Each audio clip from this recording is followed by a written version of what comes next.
Okay, so part 1 is great, but I did leave out a ton of other good spells which we'll be covering today. Also, be sure to hit that like and subscribe button since it does support me as a content creator and it's 100% free. Alright, without further ado, let's get into the video. Alright, so the first spell on this list will be Water Beam. Oh boy.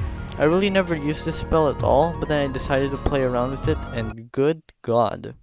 So this spell does around 480 damage once fully charged with Flame Body, which is around the same damage as Ash Pulse. The reason why this spell is here is because of how much damage it does. Like I said in the previous video, some spells do damage little by little but stack up, which results in high damage. The thing is with Water Beam, all you gotta do is aim and boom, you do 480 damage instantly.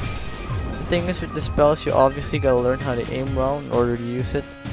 This spell also goes pretty well with Poison Needles, which stuns your opponents, allowing you to hit Water Beam way easier. Really good move. For the second spell on the list, we've got Blaze Column.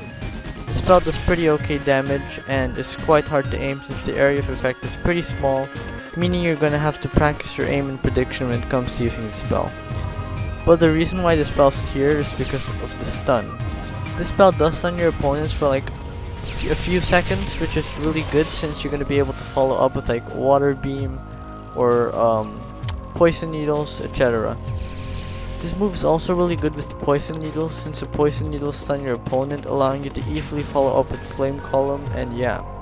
Overall a really good move that does require some pretty good aim. So the third spell on the list will be Poison Needles.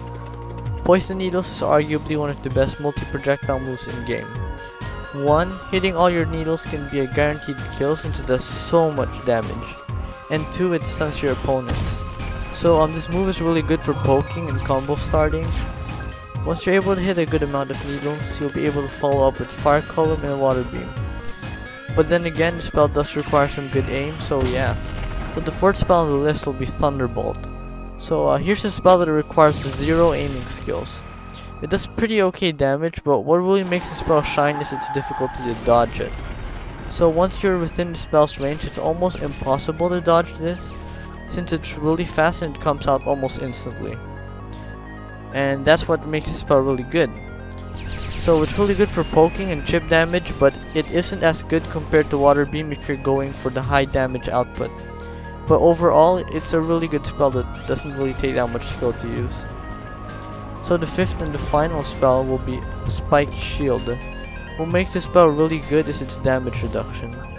Once you time it correctly, you can block around like 80 to 90% damage.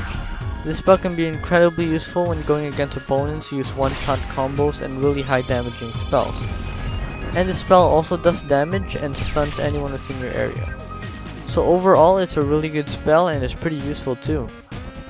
And that's it. I hope you guys enjoyed the video, and be sure to subscribe and help me to get to 10k since we're really close to it. And yeah, thanks for watching. I'll see you guys in the next video.